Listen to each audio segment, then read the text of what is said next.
Yo. What up? What up? You know what it is. You know what time it is. It's Wednesday. Is Get Drunk and Drink with the three amigos. All right. Drunk Sports Talk, ladies and gentlemen. We live and direct right now. All right. Yo, and you know how we started off. We always got to start over with a trago, little shot, right? But this one is not a happy one, man, because the niggas got their ass busted, B. So these are for all the niggas' ankles, all the missed shots, bro. If I would have played a shot game for all the shots that were missed in that game, bro, I probably would have been in a hospital, B. Salute to y'all niggas, man. Salud.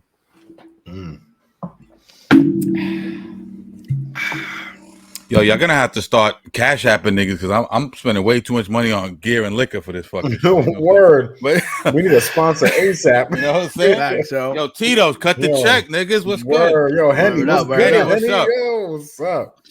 Hell yeah. But yo, all right, so let's get this together. All right, I want to welcome everyone back to Drunk Sports Talk, New York's new #1 sports talk show out on these internet streets. You guys could have been anywhere in the world, but you are here with us. And you know we appreciate that. We appreciate the love. Allow me to reintroduce myself. It's your boy Cash. And always, I have my brothers with me, Q, and my brother Ed Television. My brothers, talk to your boy. What's really good? Yo, feeling good, feeling great. How about you, fellas? Chilling. You know, I'm feeling a little bit better after that shot. You know what I mean? Today was a hectic day. Last night was a hectic night after watching that miserable fucking out. Yo, man, listen. Let's get into that, man. Because I asked you guys how you're feeling, but let me tell you how I'm feeling. I ain't feeling good, man. I'm not feeling good at all. My health wise, I feel good, but my emotional state is fragile right now because I'm running out of shit to root for out here in these New York streets. You feel what I'm saying? I always love my teams, but let's get down to it, man. We were hyped last week. We put out a clip from our last show, episode 19. By the way, before we get into it, this is episode 20, y'all. Yes. Yeah.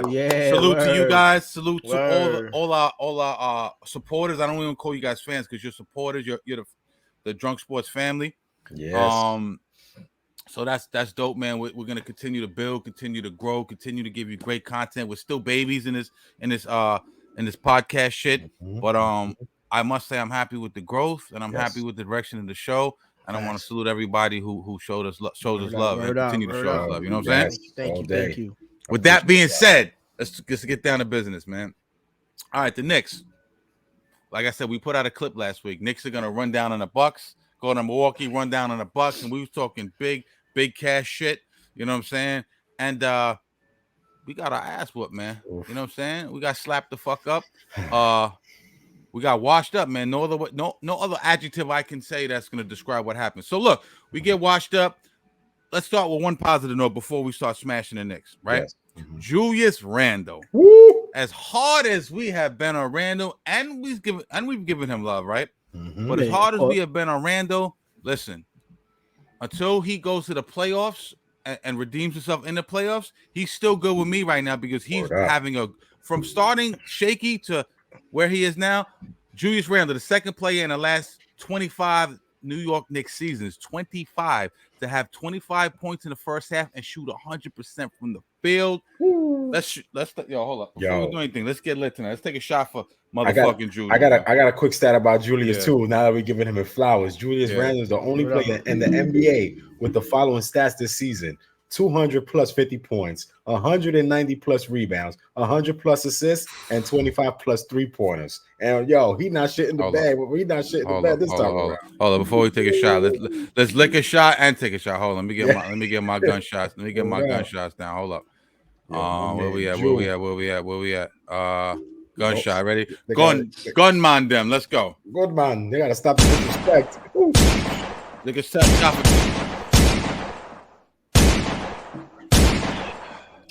Yes, sir. All right. But look, as much as we love Julius and as much as Julius and Brunson's been balling, we got smacked. All right. Julius cooking in the first half, right? Yeah. But the Bucks, let's just keep it real. 60% from 3-point range. 60. Let me say that again. 60%, bro. Dudes be shooting 50% from the field, and that's considered good. They shot 60 from 3. That is crazy. What are you gonna do when a team shoots 60%? 10 out of 10 times you're not winning that game. Let's just be real. Let's just base this on what the NBA has taught us, right? Very concerning to me, man, because as much as I did want to win this game for the in-season tournament playoff ramifications, as you guys know my position on that. Pause. I really don't give a shit about that. You know what I'm saying? What more concerns me is the Knicks haven't been able to beat upper echelon and playoff caliber teams this year. You understand what I'm saying? We got slapped up by what was 20 something? It was 146 to 122. Yeah, they just all they're doing is beating the bottom feeders at NBA, man. Giannis, Dame did Giannis and Dame things. Let's be real. You know what I'm saying? They're a big team. Brook Lopez, Giannis. You know, Mitch usually fares well against Brook Lopez, but Giannis historically gives him trouble. You know what I'm saying? Yes. Listen, I'm gonna pass the rock to Q to start it off this week first. We all watched the game. We were all upset. After I hear from you and Ed, I want to play a clip from Austin Rivers talking about what we might need offensively to start beating the upper echelon teams. But Q, just last night's game, what's your take? Look, like you said, they're shooting three. As horrible as it was, they're shooting 60% from the 3-point, right? Nobody's ever gonna beat that. And what I took from that was the Knicks is number 7 to 3-pointers. We only made, I think, 2 of 6 by halftime.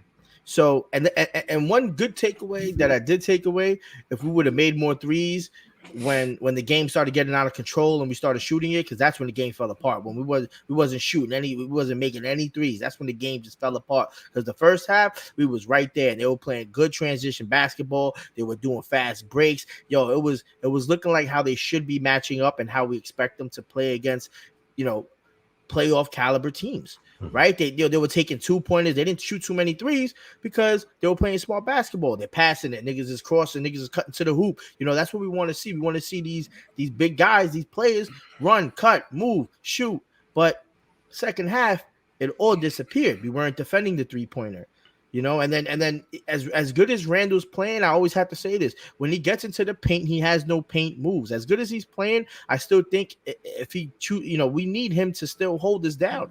Him and Brunson need to be the smartest players on this team, and we can't afford them to have costly turnovers, because sometimes, like it happened with Randall last year, he was in the paint, somehow he's dribbling and it hits his leg and it goes out of bounds. Same thing it happened with Brunson.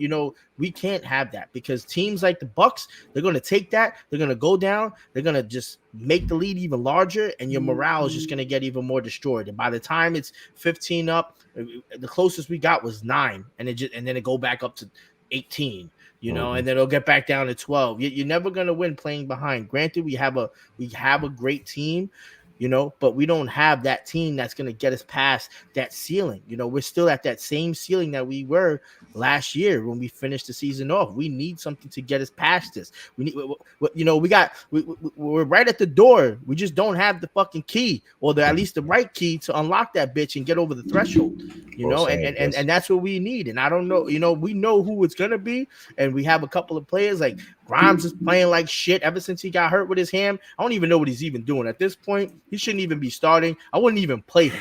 We got we're gonna get into Grimes. We're gonna get into all that later. But like, I saw some good, but then I saw a lot of bad. And what I said yesterday is that the Knicks, they're always playing from behind, and they can't play from behind. Granted, it's always awesome to see how they came back, and almost beat the Suns. We came back and we beat the Heat. Yo, that's great. That's good for entertainment. But bro, that shit's not good. We don't want to see you losing by 15 just so that you win by 2. We want you to fucking win by 15, because playing behind, in order to get there, you have to click on all cylinders. In order to beat a team like the Celtics and the Bucks, you need to click on and fire on all cylinders at all times when it's game 7. These little mistakes that they're making and people can't score and all this, all the shit that we're seeing. When that happens, we're gonna lose, and we're gonna be in the same place that we were last year. And this is how we need to make a change, and we need an addition. Ed, what's your take on last night's game? Last night's game was it was a crazy game. Like the first half, we were there. We were rolling with them. We were rolling. Randall, 9 for 9 in the first half. You know what I mean? coming into this game, the Knicks were the number 1 defense, and the Bucks were the number 3rd in offense. But it was crazy because, you know, being the number 1 defense, the Knicks allowed what, 75 points in the first half. That's the most they allowed in either half all season so far. That's crazy. Both teams had the highest field goal combined. You know, the Knicks kind of like just let the Bucks score. Like the Bucks was finding ways to score by all means, and like, you know, they have Dame, they have Giannis. Everybody knows that they're gonna go do the thing. But then when you get Middleton getting good shots, when you got Brook Lopez, when you got who was it, Cameron Payne balling out, Beasley, like when you get that whole team clicking, you can't stop that. And like you were saying, it looks good, you know, coming from behind and winning those big games, but you can't do that against the elite teams. Like you gotta let Dame and Giannis get his, and even a little bit of what's the third option, dude? You just said his name. Chris Middleton. You get, you know, Damon and Army Torture, Damon and Giannis gonna get their shit. Middleton's gonna get shit off, but you can't have the rest of them dudes. No, Bobby Portis and them guys. Yeah. And then you they had this young kid. What's his name? I'm looking for his name. Green. AJ Green. He came out of nowhere. He was like shooting 3-pointers in the first half. I was like, yo, who is this guy? Like, why do the Knicks always make these guys look good every time they play us? You know? Then we start playing from behind, and then look, we shot a horrible 49% from the field, 30% from 3. We were just chucking and chucking and chucking. We took a beautiful game. Randall had a beautiful game last night to me. You know what I mean? 41, 6 and 5. You know, he was like 14 from 19. Complaints with Julius. Yeah, like he gets it done. No matter, his game isn't the prettiest aesthetically, it's not the prettiest, but he's getting it done, bro. Yeah, man. You know what I'm saying? He's getting it done. Listen, my bad. No. Go ahead. I love it because, you know, you got to give him his flowers, but it's like you guys say, you know, there's something missing. It's like, who was saying that earlier today that I heard about it earlier today.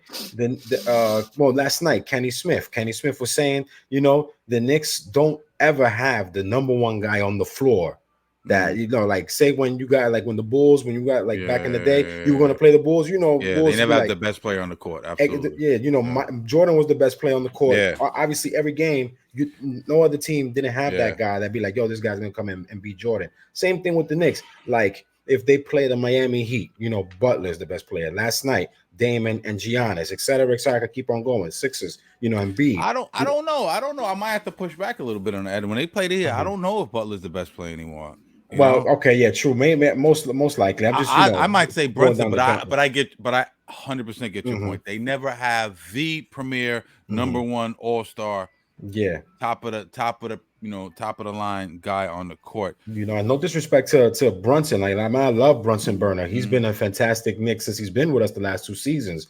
But he's still like not that guy that's gonna be like, yo, this guy's we're gonna ride this guy and he's gonna take us to the promised land. Brunson's a great number 2. He's not a number 1. In my opinion. He's he's a phenomenal number 2. I agree. You know what I'm saying?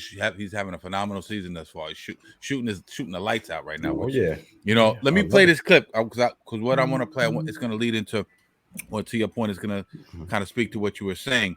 This is a clip from Austin Rivers, and he's kind of speaking to your point, but he's basically saying that as presently constituted, the Knicks basically don't have what it takes to compete with these upper echelon teams, and they do need another piece, like we've been saying all year. You know what I mean? I know a lot of people in our comments early on were saying, you know, you don't trade away these young developing players, and this is it. We're past that stage, right? RJ is in year 5. Julius has been with us for what, 5 years now, right? 4 or 5 years.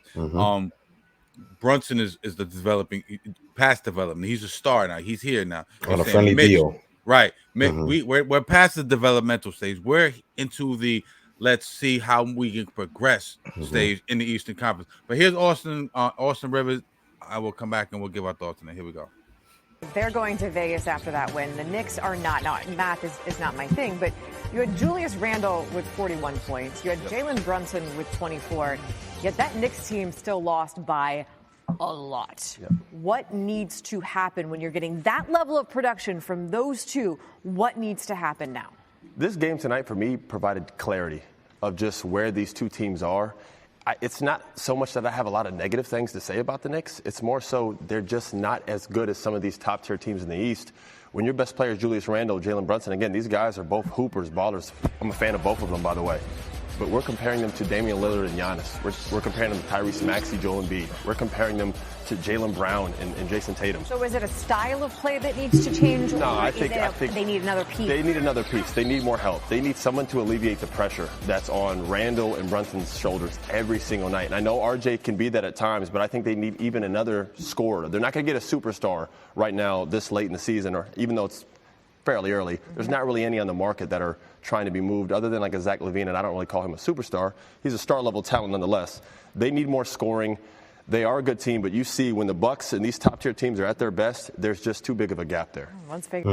All right, so look, Austin Rivers, son of legend Doc Rivers, former Knick, former point guard in the NBA. I respect his analysis. He played the game. You know what I'm saying? Listen, he echoes what I think as well. We need another piece. We have drunk sports talk. Have we not been telling you this the whole season, right? I don't think Zach LaVine, like he said, would even come here. We know the Rich Paul shit that we covered 10 episodes back. Or 20. At 20, right. I advocate DeMar DeRozan. You've been hearing that name. You've been seeing all these mock trades in the media as of late on Twitter and Instagram and all this stuff. Yes. I like the trade. I like the game. I like the mid-range game. He's a scorer. We don't necessarily need anyone to dish the ball. We need somebody who can get buckets, in my opinion. You know what I'm saying? Who can shoot, who's going to take some of that pressure off of Randle, like he said, and Brunson. I love RJ. RJ's not it. Let's just be real. I know he might have some games where we go, wow, RJ Barrett, and we get excited, and we go, maybe he can be the guy, right? And then there's some games he's like, damn, where the fuck was RJ at? Ed Television, my brother, you don't really love, I'm not saying you don't like it, you don't love the DeMar DeRozan trade. What is your thoughts on who we could get, and why don't you like the DeRozan trade? Okay, first off, I like the aspect of who we're willing to give away to get DeMar, you know, especially him at 34 on an expiring contract. I'm just not in love with what DeMar truly brings in longevity for the team. You know what I mean? Like, okay, they saying one trade rumor is DeMar for Grimes, Fournier. Sign me up. For Grimes, Fournier, Sims. Sign me up for Sims. Sign you up for Sims. and the 24 and next year's first round pick. That's a top 10 projected pick from via Dallas. All right. So let's talk about DeMar DeRozan. Yeah. He's 34. He's averaging 21, 3, 4 this year, 45% for the field. Not a good three-point shooter. And that's what the Knicks need. That's what the problem we had in the playoffs. He's not a good three-point shooter. The Knicks need that. He only averages 37%, and he only averages 0.9 three-pointers attempts per game. You know, don't get me wrong. He's a wizard. He's a specialist in the mid-range. He's a midi magician. He's a poor man's KD. That's you know, but his defensive rating is 119. Like, he's like that's all right. We're giving away a perimeter defender that can't score, then we're gonna get a scorer that can't defend. So that's why I'm like, ooh. I mean, don't get me wrong. Grimes is shit in the bed this year with us, and he's becoming disgruntled. Yeah. Do you have his quote? Do you have his quote up? Yeah, I got his quote. Can you read his quote? I feel like I might not have heard. Yeah, he said it's just hard when you go a whole quarter without touching the ball. So it's tough to go out there and just stand there in the corner the whole game. But in this game, he just attempted one shot in 18 minutes. You know what I mean? A three-pointer that he missed. So, he had great looks. He's just not confident in his shot right now. You can see that. He's just not confident in his shot. He's not confident. I understand the frustration, but that frustration shouldn't be directed towards the team or the coaching. Should be directed, what are you going to do? What is he going to do because he's clearly trade bait. He's been trade bait since last season. So Tibbs don't have faith in him. He doesn't have the cachet to be able to shoot through a bad night. Like when the coach is going to be like, give him the benefit of doubt. Sometimes the coach will be like, you have the green light. Just keep shooting. Keep shooting. He's not one of them. You understand what I'm saying? But I know, and Q, I want your take on this. I know as a player who, as I used to ball and you guys used to ball, sometimes when you go out there with no confidence, we talked about this before. It fucks your whole shit up. You know what I'm saying? You grab a shot, you don't have no confidence. A lot of times you're gonna miss. You're gonna dribble the ball off your foot. You're gonna be hesitant and all that shit. Overthinking, right? And if he misses a shot, what's the name pulls him, right? Now, he could be a rhythm player. Sometimes you need to get into a rhythm. Now, if I miss one shot, some players just not money on the first shot. They got to get in. I'm a rhythm dude. I got to get in. I need a couple of shots. I need to get loose. I need to break a sweat. I'm a rhythm dude. Some dudes are like that. I think he's like that as well. But he also chased down Dame Lillard last night. The whole fucking night. Dame was getting busy. That's sucking the energy out of you, right? So that takes away from your offense as well. Now, Ed, I agree with your point about DeRozan. He does have some flaws, but he's 1,000 times better than Quentin Grimes. And I know you sacrifice offense for defense, but I think Thibodeau is a good enough defensive-minded coach because he's better defensive-minded coach than he is offensive-minded coach. With a scheme to maybe, cover some of those flaws up of DeMar DeRozan. All right, before you go to Q, all right, I agree there. But then you got if it's like that, you got a guy like Evan Fournier. He could give you 15 to 20 on a good night. A couple no threes. Defense either though. No defense. Evan Fournier, bury him. He's out of here. Yeah, you're right. He's an expiring contract. No, Tibbs has like Evan. And you said it's kind of fucked right up what they did to Evan Fournier, but. Yeah, he hasn't gotten a minute. When's the last time Evan Fournier's gotten a game, bro? Yo, bro, like Evan Fournier he played the other. I think he played like garbage minutes. He played the garbage minutes against the Hornets. Against the Hornets. That man broke the single season Knick point, a 3-pointer as a Knick his first year, and then the next 2 years he's not even seeing daylight. Like, why is he there? And we needed him last year in the playoffs. We needed that spacing, that 3-point shooting. He couldn't guard a telephone pole. I get that, But some buckets, he could get you some buckets, man. He's gonna give us, even if he's averaging 15, that's why we have Hart and DiVincenzo there. Like, and then Fournier got that contract, and it's just money just sitting on the table that nobody can even play with unless he's actually being put on the table. That's money that we should be playing with. Yeah, Hart was the same way. Hart was getting slightly disgruntled for a second, but Hart said, "Fuck it, I'm gonna grab the rock. I'm gonna get my shit off." You know what I'm saying? Hart was saying he wasn't getting the rock a little bit. And when you got Julius and you got Brunson, they're ball dominant people, the ball dominant players, and then the third option is RJ, right? So it's not gonna be a lot of shots left for the rest of the guys. Let's just be honest. So they're gonna take theirs, and then quickly off the bench, he's averaging 15. Another one who was disgruntled for a hot second. You know what I'm saying with the shot selection. But he's second again in six man right now. You know what I mean? And he gets a lot of shots in. Even on a bad night. Last night he had a pretty off night, but he be getting his shots in. Yeah. And that's another person I'm worried about, man. Like, I'm taking DeRozan, man, without a heartbeat, bro. I'll give up all three of those players and whatever top pick, whatever. I think they said 2 picks. One of them is like a Maverick protected. I think it was Sims. Sims, Fournier, Grimes, and the 24 pick, the first round pick of next year's draft. Fournier, Grimes, so an aspiring contract. Fournier is expiring contract. Grimes, who we just discussed, and Sims, Ed's boy. Yeah, I would do that. Bye, Sims. I'm doing it in a heartbeat, for 20 points. Because think about it, just like you said, Thibodeau is gonna figure out a way. Even if we can do 20 points, but it's going to be a counteractive, and then maybe DeRozan gets scored on 10. That we're still in the positive 10. Because right now we're in the negative 20, 25, because Grimes, any defense he's doing, he's scoring 0 points. And everybody who he's defending is scoring 20 to 25, 30 points. Little balling out there. You know what I mean? Like it's negative 40 or 45 plus when Grimes is on the court differential. And that's bad. That would be the negative 20. If DeRozan's in that game yesterday, we probably still lose, but I guarantee you we don't lose by 24 points. 100% fact. In my opinion, good offense beats good defense. But that's the thing.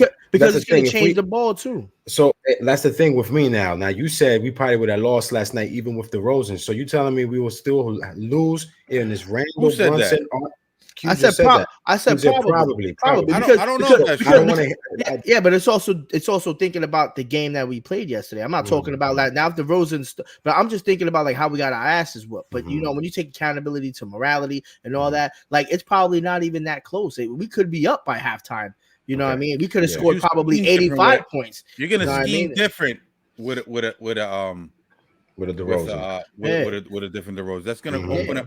different shit for different people. I just meant it in a way because Grimes played and didn't give you no points. DeRozan's in that game. That's at least 15 to 20 points. We're still losing, but we're losing by 6. But now take it to a fact. If he started the game, that's a whole different bubble that we're in now, ladies and gentlemen. I mean, don't get me wrong. I would love it. It's all like the few negatives is like the only thing like that I don't like. But like picture that starting 5 of Brunson. You play RJ at the 2.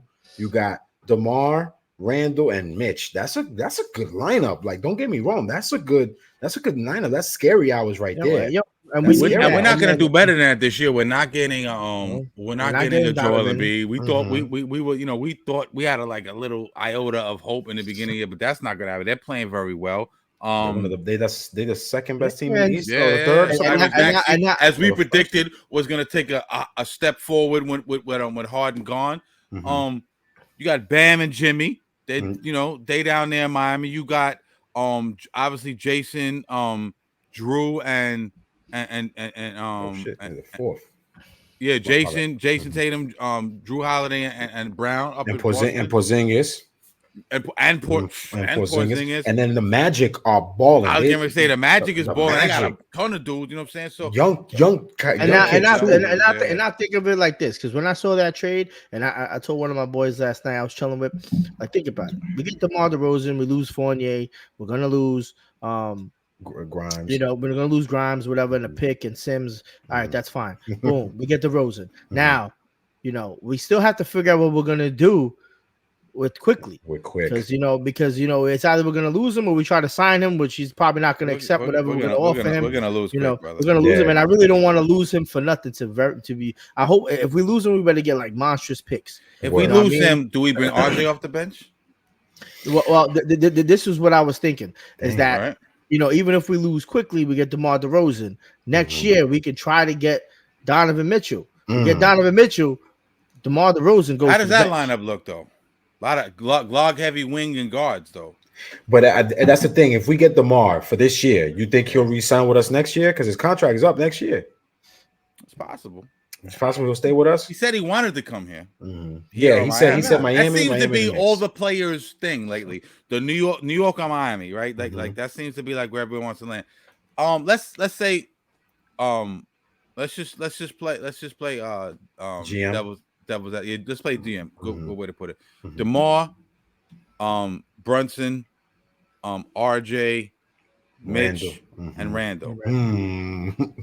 Positionless basketball, but let's say we have to put him in position. Who goes where? Okay, Brunson at the point guard.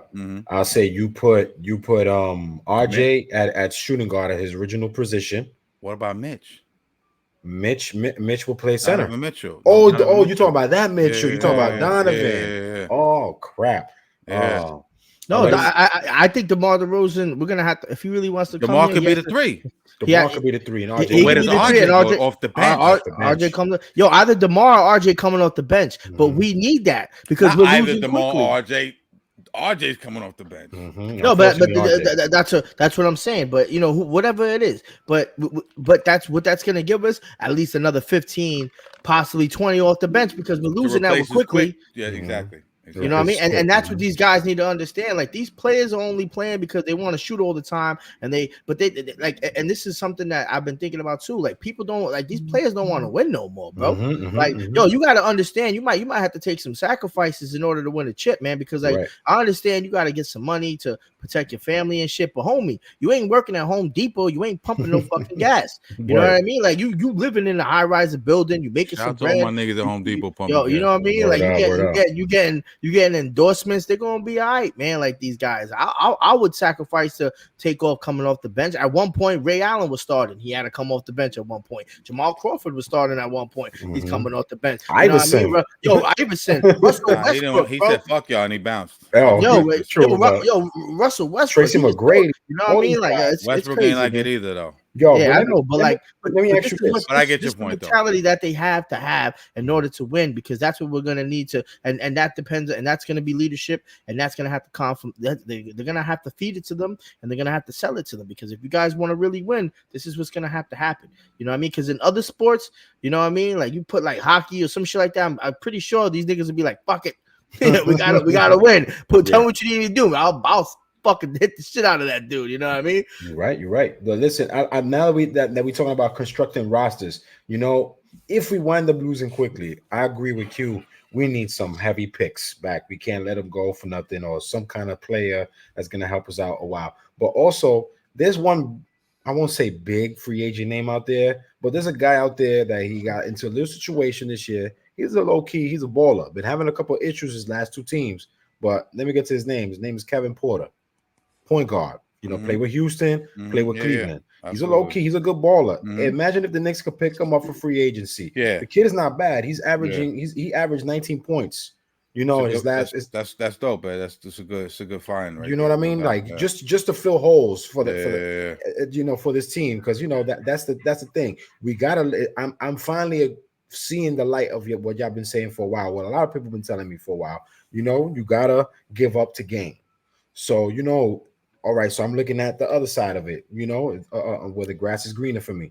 We got Kevin Porter. You could get a vet like John Wall, even though he probably won't see the court, but it's a good vet to have in practice. Challenge. Where the fuck is John Wall at? Last time I seen him was in the Clippers. Where is he now? He was with Phoenix, but I think Phoenix dropped him too. Like I don't know what the hell. I like John Wall, but John Wall like the John Wall from 10 years ago. You know what I'm saying? So he was the fastest nigga in the NBA. Yeah, well, John Wall was yamming it on. John dudes Wall was the he was the fastest nigga in the NBA at one point. Yeah. Then you got like the free agency list this year. It's kind of crazy because you got guys like Kawhi in there. Who's a free agent? LeBron, even though LeBron ain't coming here. Who else is a free agent? Trevor Lyles. There's a bunch of guys this year. Van Fleet, Kyrie. There's a couple guys who but Kyrie's not coming here. Kyrie's not coming here. I think he's gonna re-sign with the Mavericks anyway. LeBron ain't coming here. I do not want Kawhi. And to be honest, I don't even think Kawhi would want to come here. I don't think his characteristics and personality even fits here. He seems like a more timid, shy guy, wants to be left alone. And he's home too in LA. Yeah, he's home there. I don't want Kawhi. I don't want Kawhi, but New York is too crazy. We're gonna start running down on him if he Kawhi ain't even the same guy anymore. He's not. As soon as he left the Spurs, he was a little bit there. But he did his first year with the Clippers was all right, but after that, it was just like I feel like he's just not playing like how he used to, and then he likes to sit a lot too. Like he likes to play. I don't even know if he's injured or not. He just be not playing and shit. Yeah, you're right. If it was a Kawhi like post Spurs, like that one year with Toronto and that first year with the Clippers, hell yeah, I'd take him in a heartbeat. I wanted him to come in before he went to the Clippers. But you're right. Kawhi got his ring. He's good. He's coasting. He's getting paid. He's just he's riding the wave until he needs to retire and then call it a day. He got his 2 rings and MVP. I'll take that. Facts. So listen, man, time will tell. We know that Leon Rose and these dudes over there, Worldwide West and those guys. We know we have to make a move. Let's see what the move is. I'm interested to see what this move will be. Something has to happen. We can't play out the rest of the season like this. Because we only got 2 more months. Yeah, and the month of December is going to be 2 more months. Oh, for the trade deadline. For trade deadline. Yeah. And the month of December is going to be a wild one for the Knicks. Like I said this in the month of December is going to be a gauntlet for the Knicks. They got the toughest schedule. They got 3 back-to-backs, and they got 3 out of the 14 games in the month at home. Yeah. So it's That's gonna be crazy. And then we play Boston next because that whole in-season tournament thing kind of fucked up the schedule. So now we play Boston next for the consolation prize. I don't give a fuck about that. And Boston coming off that loss against Indiana. That's another team we didn't talk about. Indiana on the rise too. Tyrese Halliburton, that kid balling out there. That nigga's on. Come here. I hate Indiana, but that kid is on one. You know what I mean? Just the other night he had 26, 10, and 13. No turnovers. It was crazy, man.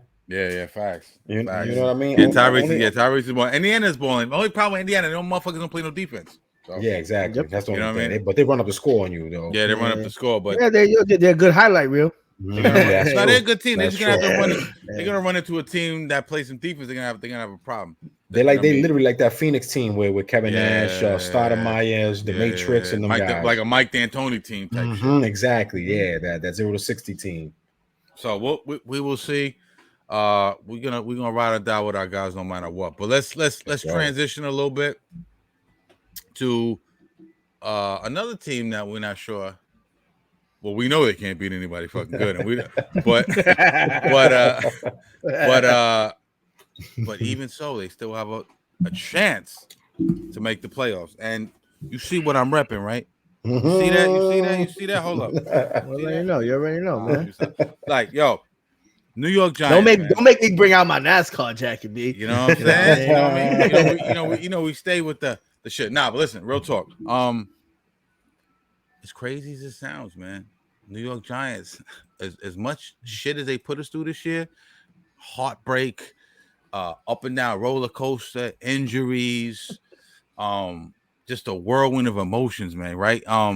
They have a shot to make the fucking playoffs. We talked about it this week. Q tried to shit on me. He was like, I don't hear that bullshit, you know what I'm saying? But I don't blame him though. But this shit, it's gonna ruin me. No. The Giants fuck with my emotions, B. They fuck with my emotions, Smokey. Exactly. But check this out. We have to talk about it because listen, and I thought about this. I felt the same. Yo, fuck that. I don't want the Giants to win fucking no more games, and I want them to tank and all that. But listen, at the end of the day, my niggas make the playoffs. I'm excited. I don't give a fuck. You know what? Low key, me too, man. I can't. You know what I'm saying? We started bad, but we make the playoffs. If we make the playoffs, bro, I'm dead ass. I'm calling out of work every Monday after those games. As long as we're still in the playoffs, bro. And Mark is down for 3 field goals, maybe. Shit. Well, listen, let me ask you guys a question because I'm a little saucy. But listen, okay, the Giants possibly can make the playoffs, right? Q, I'm gonna go. No, matter of fact, Ed, I'm gonna go to you first, right? Because we're currently sitting in 12th, right? We have the Saints over us, right? They play the Panthers. That's probably a win for the Saints, right? We have the Bucks and the Falcons. Gun to my head, I say the Bucks win that. Okay. Either way, that doesn't help us either because remember we were talking about it. I'm sorry, I know you had in with a certain direction with this, but remember we were picking from last week teams that need to win or lose for us to get that. Right. No, I'm getting to that. But we play the Packers, right? Who currently sit in 7th, and they're 6-6. We're at what? We're at 4-8. 4-8. We play the Packers, right? And the Vikings. Excuse me. Who the Vikings play? The Raiders? Hold on. Yeah, the Raiders, I think. No, I think I'm looking at the wrong shit. Wait, yep, Vikings and Raiders. Vikings and Raiders. Okay, Vikings and Raiders. And then we have what? Cowboys and Eagles. All right. So, Ed, what's it going to take for the Giants to get into the playoffs this year? All right. It's going to take a lot of Tommy Cutlets, jersey juice out there because, and some Saquon Barkley magic and that defense. That defense need to hold it down. Wink Martin there better come out with some schemes to. I'm saucy, not to cut you off. I fucked up. I fucked up because I forgot to mention 2 critical things. Seahawks play the 49ers. Seahawks sit in the 9th place. Oh, damn. Okay, at 6-6. That's probably one for the Niners, right? Niners playing great ball. I forgot about the Seahawks. Right, and the Rams are playing the Ravens, the Rams are sitting in 8th, right outside of the bubble, right? Yes. And they play the Ravens. So you look, Ravens probably beat the Rams. Niners probably beat the Seahawks, right? Yes. If Giants beat the Packers, that doesn't put us in, but that gets us a step closer. We need Chicago to lose too. Yeah. Who does Chicago play? Who does Chicago play? Chicago plays the Lions.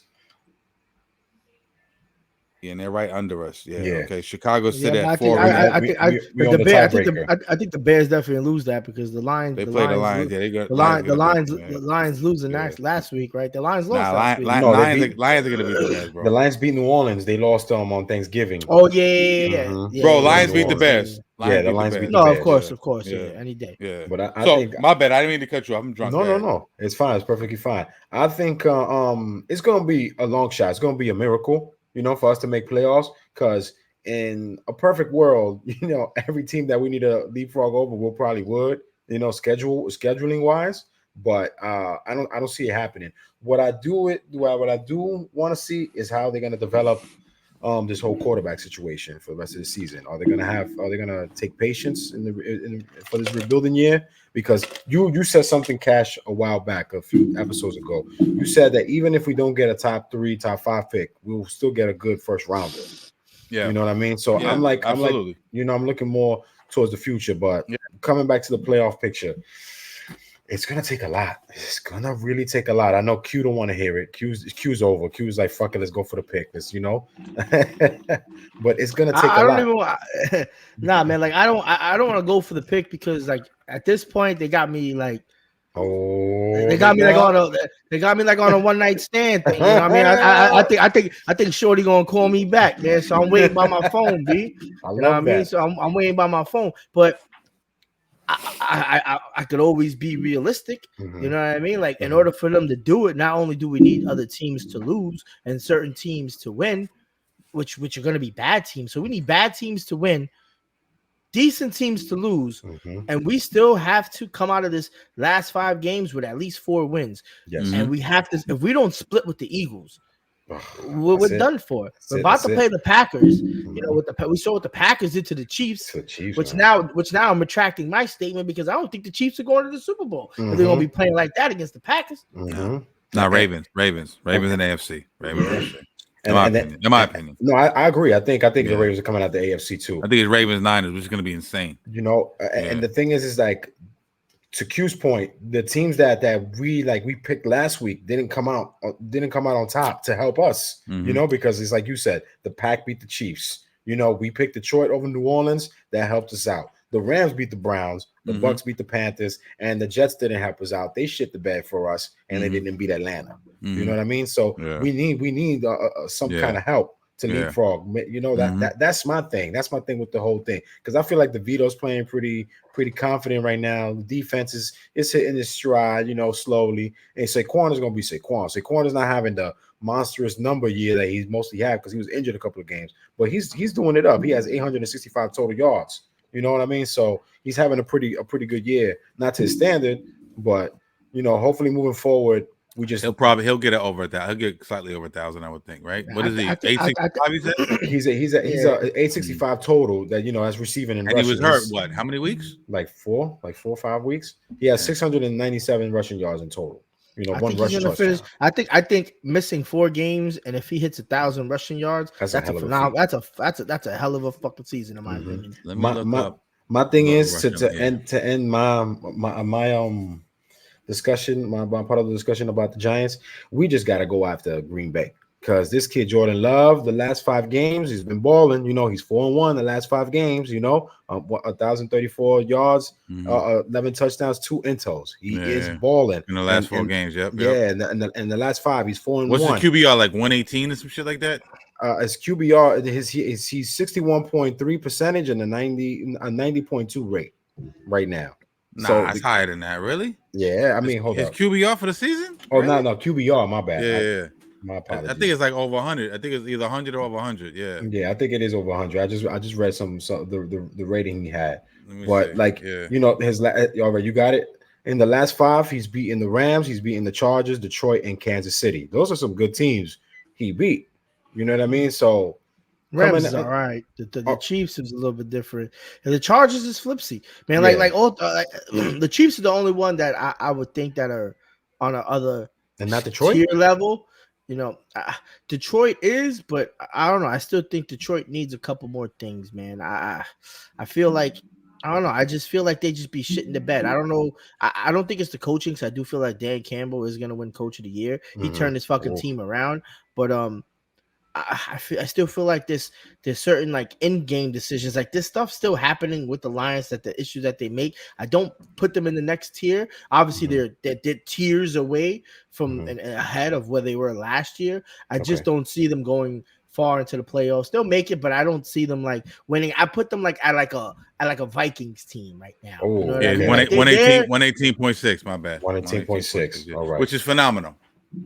That's insane, and that's what we gotta go against. So the only thing I'm holding on with a prayer, because if we try to fucking get a step closer and be in this Packers team, is we gotta play the Packers like we always have in the past. Yes, you know, like we gotta play them like as viciously and crazy as we always done, like how we done in the past. We can't score though, even with Aaron Rodgers, but we can't score. So now, does that change it around? I don't know, because Tommy DeVito scoring a couple touchdowns. Does it change? Is he able to throw a chicken cutlet palm sandwich? Come into on! the touchdown zone? You know what I mean? You know what I mean? Like, is he gonna throw? You know what I mean? You know, I want to. Is he gonna throw an eggplant? I need him to throw an eggplant palm into the end zone, bro. You know. What you say? You need to throw an egg palm into the end zone. I love it, bro. Yeah, but the kids balling. I like him so far. He won me over these last couple of games. You know, hold on. Won you over in terms of what? His confidence. Maybe potential. But I'm saying, yeah. But future wise, what do you like? Won you over in terms of him being a starter or him being, a second or third string guy?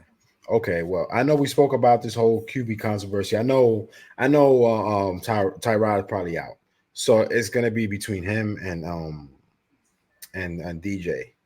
I don't know what direction to go. To be honest, I mean, DJ, we were high on DJ, especially Cash. He was jumping out the window for DJ. You shit at the bed, man. You shit at the bed this year.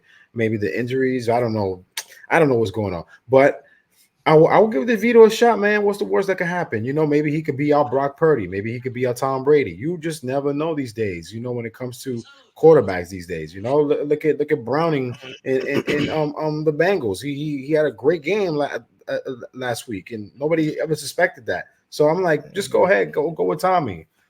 Where does he end up? Tommy, second, third string, practice squad. What are we talking about? Tommy, yeah. DeVito, I'll say starter, man. A future starter for the Giants, man. No? What? I said no more shines. Maybe you didn't hear about it. You've been away a long time. They didn't go up there and tell you. I don't shine shoes anymore. Relax, will you? For crying out, what's getting to you? I'm breaking your balls a little bit, that's all. I'm only kidding with you. Sometimes you don't sound like you're kidding. There's a lot of people around. I mean, I'm only kidding with you. We're having a party. I mean, I just came home. I haven't seen you in a long time, and I'm breaking your balls, and right away you're getting fucking fresh. I'm sorry. I don't mean to offend you. I'm sorry. It's okay. No problem. Okay, salute. Now, this is Daniel Jones to what you just said. Now go home and get your fucking shine box. Oh, damn. Yo. Tommy, go home and get your fucking shine box. Daniel. Now, if Daniel Jones ever said that and Billy Bats also got killed, though, so I don't know. Maybe Daniel Jones gets killed, right? Exactly. Look. Daniel Jones, he's obviously, if nobody thinks that he's better than Tommy DeVito, they're fucking smoking crack. All right, that's number one. Now, do I say Tommy DeVito is bad? We don't know. They're still working on the kid, man. He was just pulled out of class to say, hey, man, now you're starting. All right, now you got to go out there and now you got to help us figure it out with you. We're gonna do it together, buddy.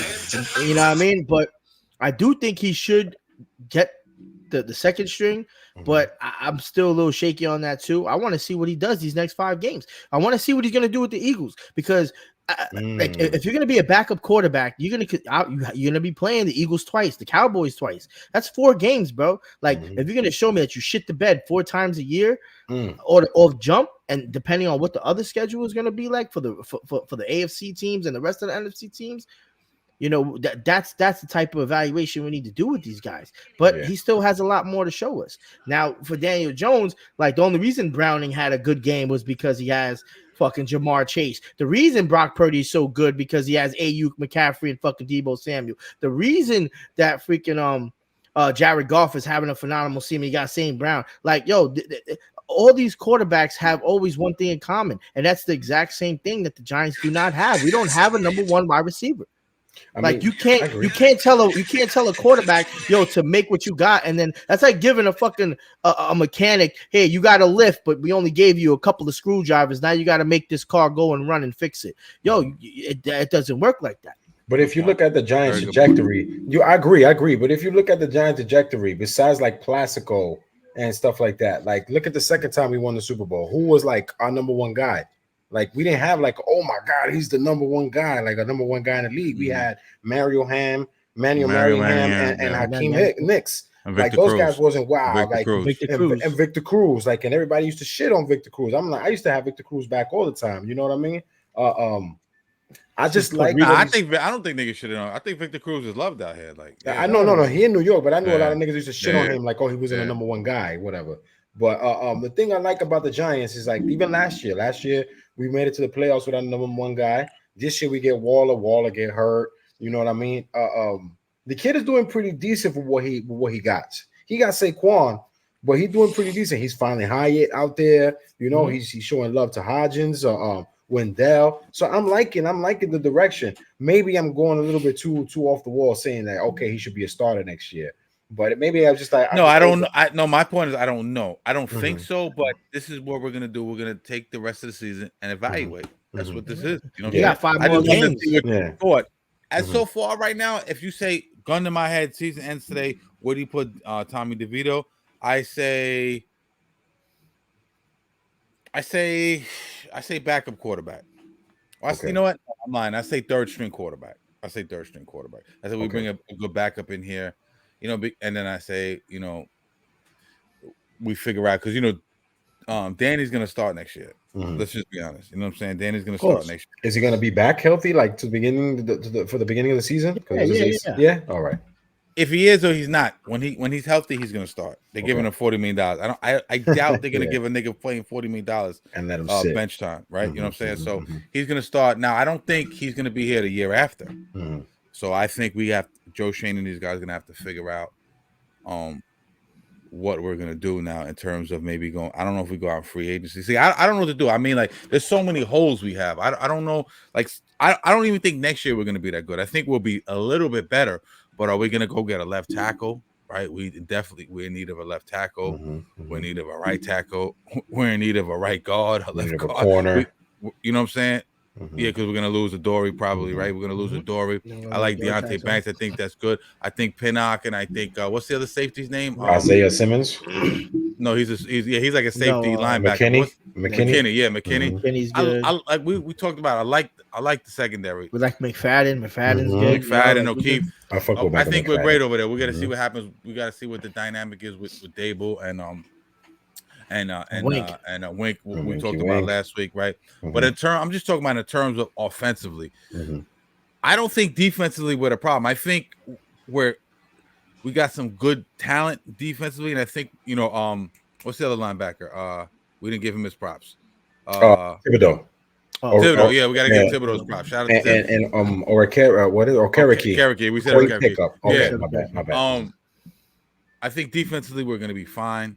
I think offensively, we can't score the fucking ball. Giants and the Jets can't score the fucking ball. It's embarrassing to me, bro. This shit is insane, bro. Like, New York. I think New York, right? New York is two of the bottom two teams. Bottom two. They can't fucking score, bro. We cannot score the fucking football. We kicked the shit out of the field goal, though. We kicked the shit out of the field goal. QB and the left tackle and that whole offensive line. We have it's porous. So we have to address that.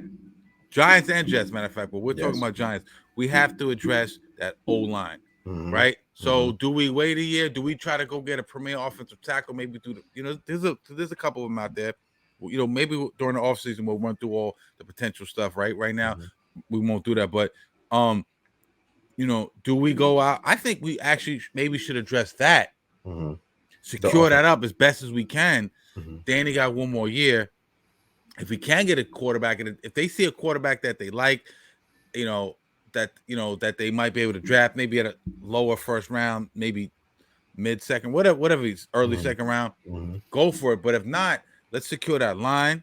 Let's give Danny one more shot, and we'll see what happens. And then next year, maybe we go out and get a premier QB. You know what I'm saying? Whether it be for trade or free. I like that. So now my question to you guys, and I want to hear both y'all perspectives. I'm on dummy time right now because I'm saucy. You know what I mean? I want to hear both y'all. I want to hear both y'all opinions and perspectives. So boom. So let's say if hypothetically we do address the O line, we get it better, right? Now it's the end of the season. It's 2024, man. Well, like what's happening with Saquon? Are we signing him to a longer? know. Are we putting a franchise tag on him? Damn. Are we signing him? Are we signing him to a longer contract? Are we just losing him all right out? And then if we do, we done built the O line and don't have a running back now. So now the whole scheme of what the Giants does now. So now what does that do with the Giants? Because now we got probably a second year, potentially good wide receiver in Hyatt. We don't really have anybody else. Oh, we need another wide receiver. Yeah, we do. What I mean? We're gonna lose Waller, a big time number one. Big time number one.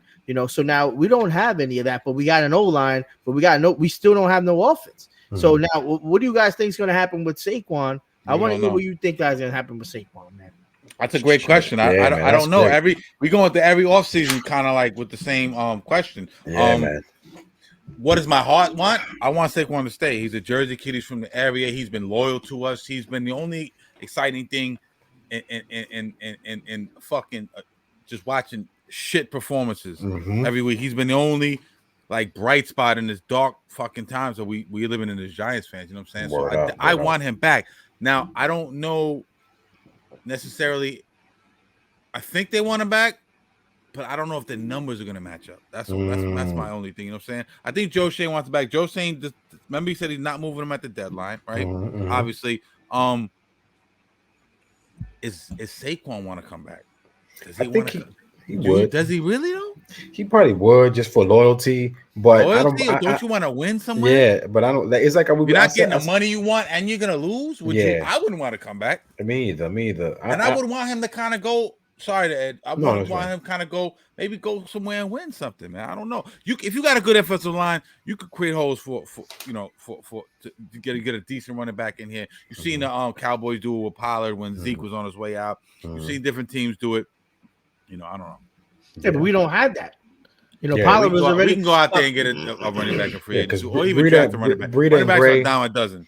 Breida and Gray are not the guys to replace. That's what I'm saying, because now we're just gonna have Breida's getting washed up. Gray, we don't even know if he's able to even handle it, because he only comes. He barely even comes in, and he's playing special teams. He played special teams. He did a couple of different plays, what I mean. Homie didn't even get his beak wet yet. Pause. Is that a pause? Nah, but it was funny. Yeah, I know you thought what I was gonna say, and I almost said it too. But I'm on point right now. I'm trying to get no pauses. No pauses. Right now, the Giants, if the draft started today, the Giants have the 7th pick in the draft. That's not that bad. They could get a good O line. If depending on the Saquon situation, they could get a running back. Who knows? Yeah, and at that point, I don't think we get a quarterback, man. If we're not, and it's not even because we're gonna miss out on some of the best. It doesn't even matter, man. Because I still think there's gonna be quarterbacks to come. Maybe next year. Who knows if next year Daniel Jones has a phenomenal season? Maybe they want to keep him for the 3rd year of his season. And if I don't see it neither, because I think he's shown enough. They're on Dable and Shane on the clock next year. Kafka, Dable, Shane, all of them are on the clock. All of them. Ball boy, like you said, the top boy, water boy. Exactly. Yeah. And I don't. Why would they want to go down with a pick that they never fucking their own pick?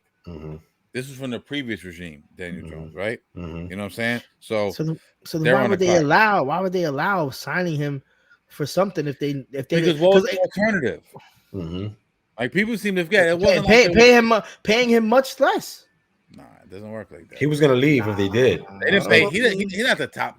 Let's pull up the top paid quarterback. He's not even top fucking. No, he's not. But he's getting paid 40, That's 45 the nature of the business. They gave Dak the money when he, many people thought he wasn't in it, because you have to have some type of quarterback in there. You know what I'm saying? Look at the Jets. Lamar. Look at Boyle and fucking.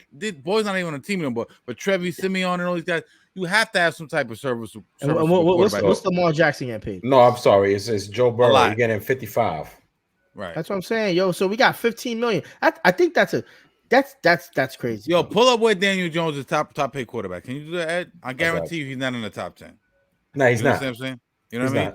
So what are you gonna do? You're gonna go to war with fucking Carson Wentz? What are you gonna do? You're gonna go to war with fucking I got you. Look, it's Burrow. It's Burrow number 1, Herbert number 2, Lamar 3, 4 Hurts, 5 Russell Wilson, 6 Kyler Murray. 7, 8, 9, Watson, Mahomes, and Allen. And number 10 is a tie between Daniel Jones and Matt Stafford and Dak Prescott. Who's after that? After Dak, to break the tie, it's Aaron Rodgers and Derek Carr. They both tied as well. Aaron Rodgers? Aaron Rodgers. Yeah. And what's crazy, he took a pay cut. He took a pay cut. That's because he gave the money back, right? Because he Well, he getting 37. He getting 37 point. Yeah, but he originally was supposed to get like 50 or some shit like that. But he took a pay cut. He took a pay cut. Yeah. So he's tied. They slightly overpaid him, right? But he's really not. Yeah. The only reason he's slightly overpaid is because he's over Dak only because when Dak signed was like two years ago, some shit. Yeah. The market keeps progressing. Yes. You feel what I'm saying? So like you'll be the high because every quarterback gets signed. Oh, it's the highest paid player ever. The next year that gets shattered. Shit. You know what I'm saying? Dak is gonna get the bag now because Dak fucking around might win MVP. Yeah, that's what I was about to say. Dak getting underpaid because he's balling this year. I mean, he's playing balling, right? You know what I'm saying? Even though they're not beating up on they're the Knicks of the NFL, they're beating up on bullshit fucking teams. But either way, we're gonna find out this week when they play the Eagles where they really at. They have been playing good ball. But yeah, man, like I hear what you're saying, Q, but like you gotta have a he had a decent year. Think about this. They made the playoffs last year and beat Minnesota in the first round. Minnesota was high. What are you gonna do? Just let them walk away? Nah.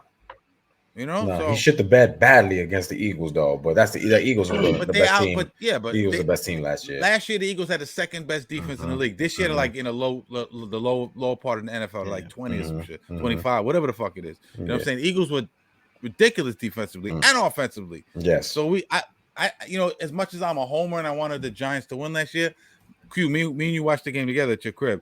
I knew deep down in my heart, I knew they wasn't going to beat the fucking Eagles. Yeah, you know what me I'm too. Me too. You know what I mean? Me too. I was at work. I was like, fucking motherfuckers. I was at least hoping they'll keep it a little bit closer. Yeah, me too. But listen, let's close the book on the Giants and let's transition to another sad fucking team in New York sports, man. This is fucking disgusting. Man. Yeah, it's just like, I think we should just start doing the show in the I almost have to get drunk to do this fucking show. Honestly. So look, let's take a shot first. Let's take a shot first for this. For my Queens niggas. Yo. Let's go. Yo. What are we taking a shot for, by the way?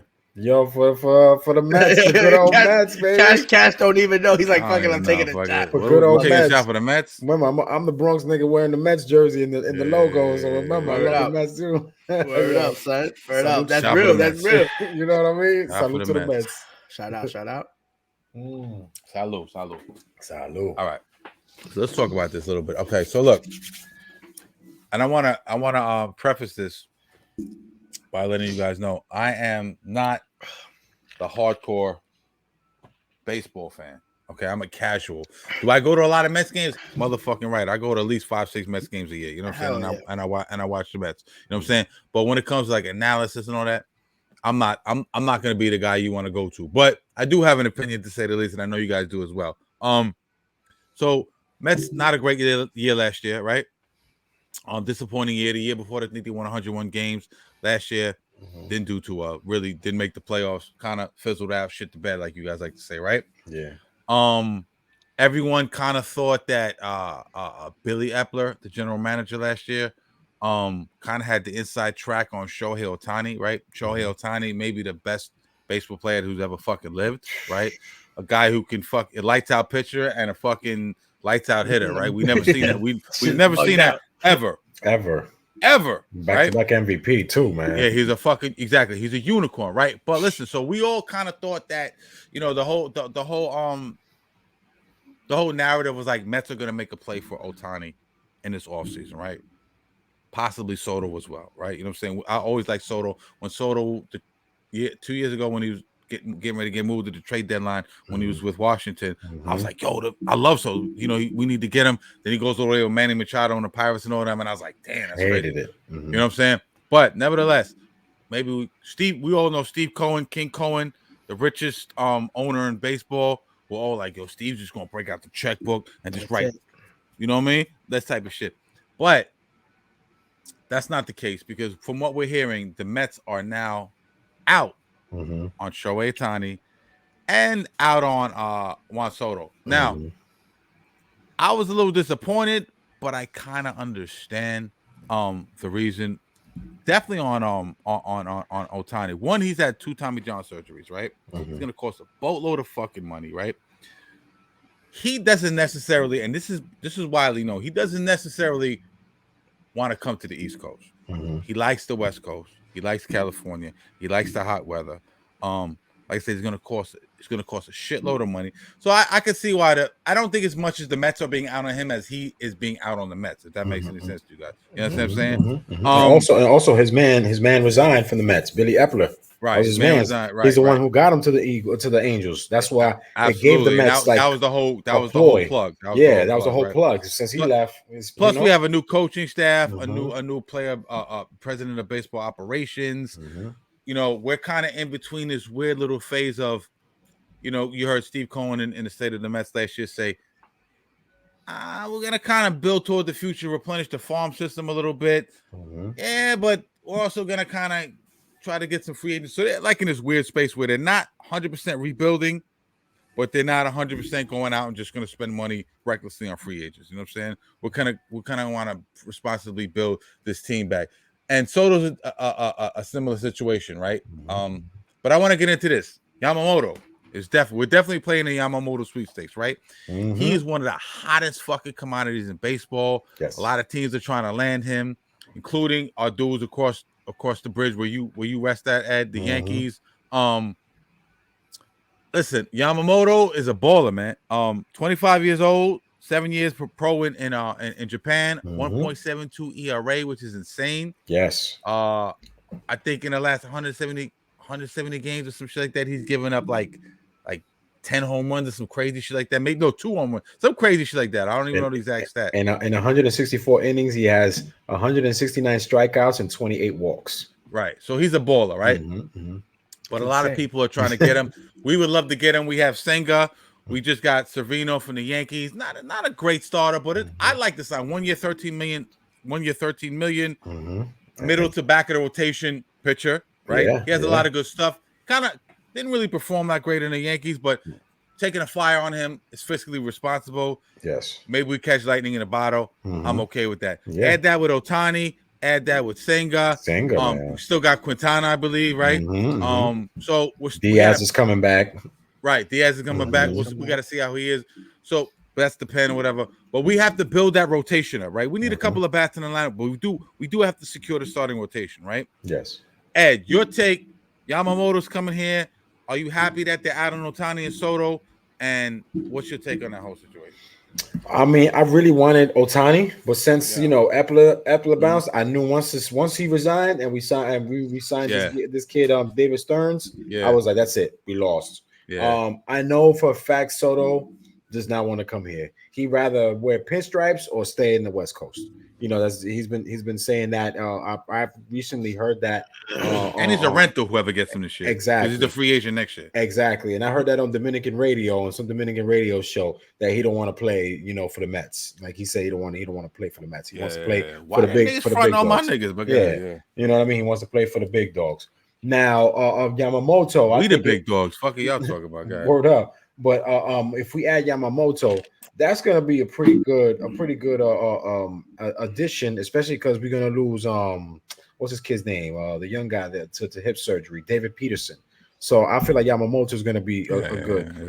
Wasn't Cohen over there in Japan? I mean, like you said, everybody been in Japan to try to do a Yamamoto, but I've noticed a lot of the Japanese pitchers usually do pick East Coast teams. Except for Ohtani. Ohtani was one of the rare ones that went to LA. But if you look at the track history, a lot of Senga could have went to the Dodgers. He chose the Mets. He came in second and ball. And a rookie of the year. You know what I mean? He went 12 for 7, 298 ERA, 202 Ks. You know what I mean? He had a great year. So I feel like the Mets adding Severino too was a plus. It's like you guys said, lightning in the bottle. He didn't play his best year last year with the Yankees because he was hurt. But he's at a decent price. So a decent price, 1 year rental, 13 mil. I'll take it, man. I like the moves. They traded Max, they traded Verlander, they traded my guy Mark Caja to the Brewers, whatever, last year. But at least we're gonna get Edwin Diaz fully healthy back. That was the best close in the game before he got hurt. Hopefully he's Edwin Diaz. Yeah, word. Hopefully, he come back and be Sugar again. You know what I mean? Yeah, with the whole Narcos. Yeah, with the whole Narcos. Yeah, word. I'm liking the direction. Even the whole coaching. I mean, let's see what Carlo Mendoza is gonna come. We added John Gibbons as our bench coach. John Gibbons was the Blue Jays manager. You know what I mean? Former Met player as well. Catcher. I think he won the World Series with us too as a catcher on the bench. I see good things going on with the Mets right now. I mean, I think Mendoza. I don't know yet, but Mendoza used to be a for the Yankees, coach, right? Yeah, for the Yankees. Yeah. So now, you think he's gonna come over here and instill some type of? I like Mendy. I like Mendy. I like Mendy. I was surprised they let Showalter go. I was surprised they let Buck go after 1 year. This has been the third year. Not 1 year. Not 1 year. No, it wasn't that yet. 2 years. 3 years. All right. So my mistake. Yeah. My point was that Cohen's on the team for 3 years, and this is his third manager already, right? Yeah. Something like that. Didn't he have Rojas? Now. Yeah, but Buck was here this year, last year when he won 100 games. And Buck was here for 3 years, I believe. 3 years already? Damn, that's how time flies. I didn't know. I didn't feel like 3 years. Yeah. Buck, and I like Buck too, but Buck changed the culture with the Mets, man. Like he did. I just think the game passed him by. Damn, you think so? In 1 year, I think it's just the team that they put on the field wasn't a good team together. They were too busy putting up a bomb squad team, big names, big money. The Mets were one of the top 3 teams with the highest payroll and didn't make the playoffs. The Yankees, Mets, and Padres, highest 3 payrolls, didn't even get a whiff of the playoffs. So I think the Mets was trying to compete that way, and it didn't work for them. The year before, they had one of the least expensive rosters and won 101 games. And then they reverted. They went backwards. They should have not ever went backwards. Getting this guy. They had a perfect team. You know what I mean? So I feel like that's the recipe they should go. We lost DeGrom, who I was upset about, but I understood. Right? We replaced that with Verlander. He had a shitty season. Scherzer. Fuck Scherzer. Shit. He's just not the same. He's not the same. Yeah, you know what I'm saying. So those are 2 pitches. And those are 2 pitches I feel like we shouldn't have even gotten. We should have. They were at that back end of their careers. I don't know why we're getting Scherzer and Verlander. We already had Scherzer. We already had.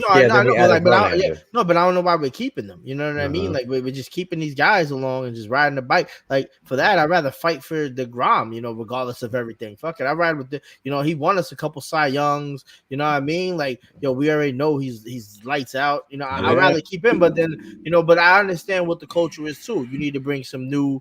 And we lost Tajon Walker too. I don't know if you guys remember Tajon Walker. We lost. That was a big loss. And we got Quintana back. Quintana didn't really get right to like the back half of the fucking season. He's a stud. If he gets back to form like he was with the Guardians, he's a steal, man. Yeah, he's a middle rotation pitcher. He's not a front of the rotation pitcher in my opinion. He's a good pitcher though. You know what I'm saying? But I think the biggest thing here, because I do think we're gonna get Yamamoto. Why do you think that? I don't know. I just have a feeling because what I mean? I feel like it's just time of the draw because when's the last time the Mets even had a Japanese player? Usually they always go on to the Yankees. Where's Senga? What is Senga? Senga's Japanese. Yeah. They had Kaz Matsui. No. I mean, like Kaz Matsui. Ghost ball. I'm singer, but like, watch this. Ghost ball, ready? But I'm not trying to front on Senga, but like Senga wasn't talked about like Yamamoto. Ghost ball. Like he wasn't that's true. wasn't That's top. true. We never had that. This dude is coming from a whole nother country. That's true. We had a quiet season last year. We've never had that type of impactful player coming from a different continent to come play for the Mets. Never. Yeah. True. He had a very quiet season under all the turmoil that was going on. Who's that? Senga. He had a very. He finished second in NL Rookie of the Year. He had a solid season. He had some shaky starts, but he to me like he would. In the beginning, he would be a little shaky, but he would always rebound. You know what I'm saying? But like we never had, and we never had that. But like Ohtani is, Ohtani's, like I think either Ohtani, and the Yankees are gonna go for both of them, man. Like the Yankees is just desperate. Like that's the Yankees do. They try to go out for the bigger and best people, but like they might not even get Ohtani neither because Ohtani's agent is fucking Stan's agent. Ohtani not coming in. It's a wrap for Ohtani. And Stan's agent ain't fucking with the Yankees. Yeah, so like, right now, yep. You know what I mean? Like the only luck is Juan Soto. Yankees. I think Yankees are gonna land Juan Soto. I think that's gonna. I think either Juan Soto or Bellinger, that kid Cody Bellinger. Yeah, Bellinger. But I think he wants to play for the epic big bad Yankees. You know what I'm saying? From what I hear, but who knows, man? You know what I'm saying? Who knows? But the biggest thing is gonna be Edwin Diaz. Like if Edwin Diaz comes back and he's still the same Edwin Diaz, we're winning probably. The Mets are winning probably 20, 25 more games last year. More than that. But let me ask you this. More than that. I'm being pessimistic. Yeah. You know what I mean? Like, you know what I mean? Because they did get blown out a lot of games too. You know what I mean? Like, so like, we need another bat. We need another bat to protect the polar bear. Yes, he almost got traded. He was trade bait, the polar bear. I couldn't believe they was going to put him there. I don't believe that. I was like, nah. We lose Petey. Don't get me wrong, because they big on. You'd have to get Beatty. some A1 can't miss fucking blue chip farm niggas. But that's what I'm saying. They were very big on Beatty. Yeah. But then he got hurt, and they were like, out of here, Beatty. Hell no. Fuck out of here, Beatty. Yeah, man. Beatty's good. I like the Dominican kid. What's the catcher's name? Francisco Alvarez. Yeah, he's a baller. You know what I'm saying? Dominicano. I fuck with Alvarez. I fuck with Alvarez. But no, you need another bat because you have who's there in that lineup that's going to be able to protect the polar bear. Okay, I got you right now. What's the jacked up nigga that play right field? The Spanish dude. Sterling Marte. Yeah, Sterling Marte. He's not the same dude. He's been hurt. But he's not the same dude. He's not. You know what I'm saying? He was the first year with us. You got good players. But I mean, you need another guy that can. You got Nemo. What's the fat dude that came run that came over 2 years ago? Escobar. The fat white dude. No disrespect. Schwarber. No. What the fuck's his name, man? It's not Vaughn, right? It's not Vaughn. Vogel. Is it Vogel? Vogelback. Yeah. Oh, he's not even on the team no more. Yeah, he's not on the team no more. No, I know, but I'm saying like he used to be right. He was supposedly we brought him over to get a little pop in the lineup, and it didn't work. Damn, our lineup is depleted. Like terrible. Nobody. We don't got no bats. Like why would we need? It would be crazy if we had Soto, bro. Damn, from last year's team for McNeil. Connor got traded. What's the I'm thinking about Nemo, Brandon Nemo. Nemo, Alvarez. Lindor, Martel. What's the shortstop's name? Beatty. My guy. No, the shortstop. Dominican, Puerto Rican nigga. Francisco Lindor. Lindor's my nigga, you know what I'm saying? But other than Lindor, Polar Bear, and McNeil, we don't really have a lot of bats, bro. We don't got nobody. And Alvarez, pardon me, and Alvarez. I was so upset that they let go of Mark Conha away because he was a great batter for us. Even though last year he didn't have the year he was before, because I love that when we got him. I love that we got him and Marte together, because if you look up when Marte and Mark Conha played with each other on Oakland, on the Pirates, Oakland. They were both on Oakland together. They both batted one after each other, and they had great chemistry batting one after each other.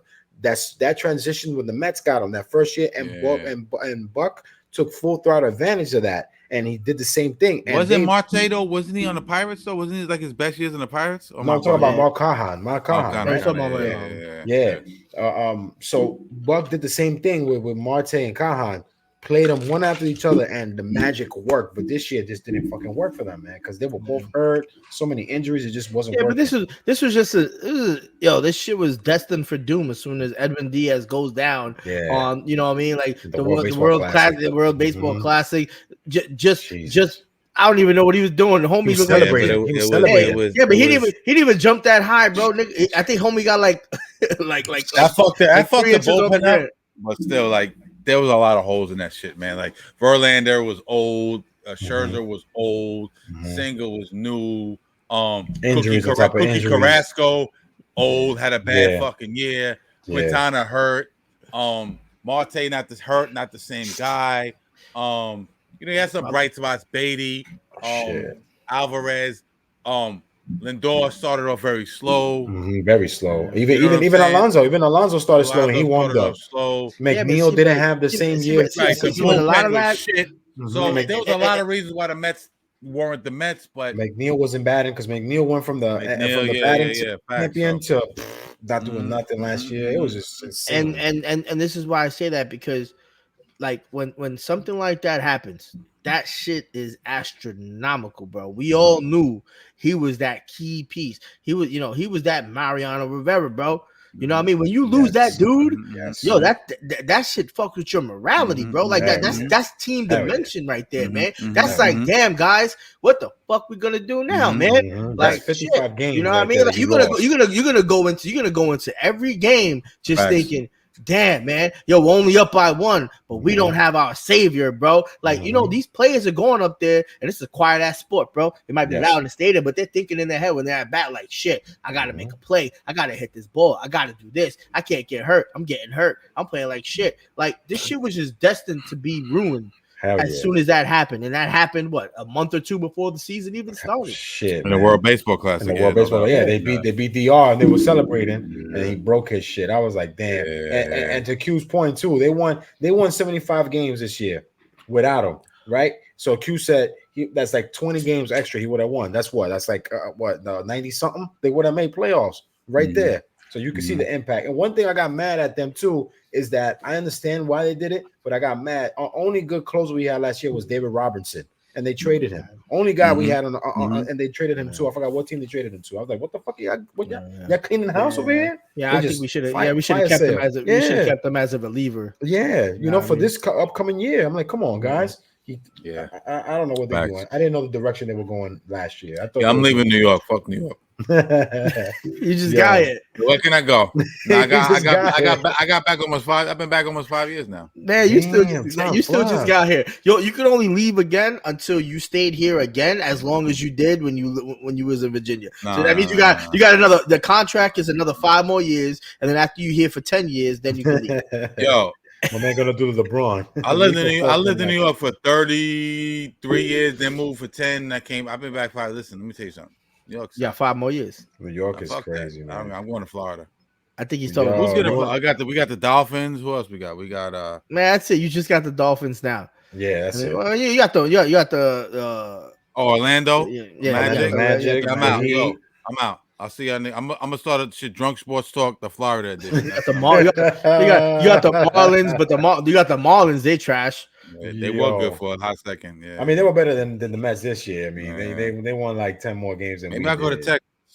Oh, Texas. Yeah. Texas, I heard the rent is cheap out there. Like, yo, I'm gonna be on. Oh, check this out. Before we go, March 29th, I will be on assignment in San Antonio. I'm going to San Antonio Knicks game in San Antonio. Fire. So I'll be on assignment. I'm gonna report live out there for y'all motherfuckers. I don't even get an invite. Son. I mean, you know, he's just posting up the games and shit. Right? I got It's just me and a wife, though. It's just me and wife. I'm just fucking with you. I know. I just finessed the Knicks game on the Texas trip. That's all that was. Wait. I got an announcement too. Wait, hold on. Wait, when is it? Friday. This Friday. At 7:30, I'm gonna be sitting on my couch watching the Knicks game. Yo, I'm gonna be getting Lawrence Taylor's autograph this Friday. Oh shit! Friday, LT, son. Here goes everyone capping, everyone fronting on me now. Watch this. I'm gonna get Thursday night. I'm gonna get calls like, "Yo, son, I ain't got." No, wait, hold on. I thought that was the 9th. You said this Friday is the 9th. No, this Friday's the 8th. No, it's the 8th. Nah, it's not the 9th. Not a Saturday. It's the Devin Haney shit's the 9th. Mm-hmm. But I think we did say we might reschedule for the 30th. Yeah, and I said I couldn't go the 30th because I'm doing a double. I'm doing an OT that day. You said your ass not going. I already know. I'm like, yeah, I'm doing a double that day. Yo, I'm going. Just look up. Ghost. Damn, what happened? Yeah, ghost ball. My man did Yo, the ghost. yo, first one was the 53rd. the ghost ball struck you out, eh? That shit. At first it did it though. I got the home run. Ed's leaving the mound. The first one was a ball. Yo, cash. Yo, throw the ball. Yo, Ed's leaving the mound right now. Go, throw it. Damn. Out. Got him. Out. I don't think I've ever been drunk on the show before. Fuck it, So you say that every episode. You notice that now? You notice that? Nah, every episode. Hell no. Some episodes I'll be sober as shit. I'll be like, this ain't drunk sports talk. This is sober sports talk. You know what I'm saying? I give y'all what y'all want. Yo, talking about tomorrow. Tomorrow we bringing y'all drunk sports talk. I mean, drunk sports combat. The MMA edition tomorrow. So I'm excited. Make sure y'all catch that. All my combat niggas. Yeah. Shout out to Drunk Sports Combat, the boxing edition. I mean, my man Cash, my man Q, they doing it up, baby. Bro, G out of character, you know what I mean? Ed doing the MMA shit. Yeah, you know what I mean? Yo, we got tackling both angles. We got y'all covered, man. Don't worry about it. We got y'all covered, man. Absolutely. Yo, I'm glad you brought that up. Before we get out of here, shout out to King Amin. Right. G out of character. Ed Television will be the lead host for the MMA shit. Y'all gonna love that because he giving y'all MMA dudes what y'all love. I know I'm a tune in, you know what I'm saying? I love watching that. And every Mondays, me and Q and King Amin will be doing drunk sports combat boxing. So let's go. You know what I'm saying? So shout out to everybody, man. It's good stuff, man. And then of course, Wednesdays, we're always gonna bring you, that's our flagship show. We're always gonna bring you Knicks, Giants, Jets, Nets, Mets content, you know what I'm saying? Yanks, everybody. You know what I'm saying? Shots drinking. shots pawn, beer, vodka, Henny, whatever y'all want, baby. That's a hell yeah word. That's a fact. Word up. Yeah, so that's dope, man. So yeah, salute to everybody watching the show. Yes, sir. Please subscribe, please like. Y'all be watching, but you guys don't be hitting the like button, man. It's free, man. Smash the like button. That's all you gotta do. Like, subscribe, notification, man. We be getting views with no likes and subs. Come on, y'all. If y'all like the show, fuck with us, man. Yeah, man. Shout out to Billy Walker. Yes. You know what I mean? Former Nick. Word up, that shit was crazy. Yeah, mad random. I love it. Love it, man. Real talk. I love it. I love the love. I love that. That real. We're doing something right, fellas, man. We're doing something right. I wouldn't want to do this with any other two people, bro. Facts. Let's keep it going, my niggas. We on our 20th episode. 20th episode, baby. 20th episode, baby. We're gonna do another 20 times 20 more. Times 20 times 20 times 20 more. Pawn cock, trigger pawn cock. Pause. Yes, you know what I'm saying? Real bad man. You know what I mean? No doubt. So, yo, that said, all right, so take us out of here, man. Let's go. Yo, shout out to my brothers to the 20th official episode of Drunk Sports Talk. You already know. I love my brothers. It's like Q said, I wouldn't do it with nobody better than my brothers right here. And with that being said, for everybody throwing shots at Jigga, you only get half a ball. Fuck y'all niggas. Solid. Peace.